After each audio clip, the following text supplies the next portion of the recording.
شپېته اویا کاله وشو چې زمونږ پلار و هغه به کوله بیا مشر ورور هغه به کوله اوس پکې زه یم دا سهار 6 بجې راشو او بس سټارټ یې کړو او دغه 10-12 کیلو تیل وځي ورځ کې 6 دړۍ کل وځي او کیلو 200 روپۍ مشهور سپیشل تیلي دغه سعودي عرب کراچۍ پورې او په بره چتراله پورې ځي او څه زمیندار راوړي څوک دړۍ راوړي څوک من راوړي څوک 2 دړۍ راوړي یاره مخکې به ډېر زیات وو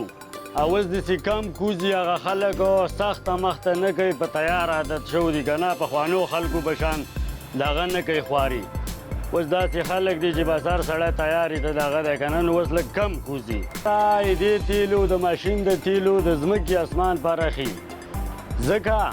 چې دا ساده شړشمې علاقې والا غرهیزه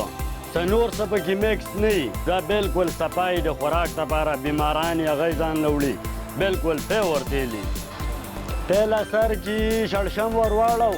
او خرم په ده تړلی په سټارټ یې کړو او مثال بیا ورو ورو بس دغه میده کوي شړشمو قلاره قلاره بس یو 20 منټه وشي تیل روان کي بیا ورو ورو ګرموي مو ته هغلته او د هغه څه هغه صفایي دغه یې راځي زرم کېږي ګرم شي او دته زه 2 کیلو ورولمه نو په یو شیب کې دې 2 کیلو وځي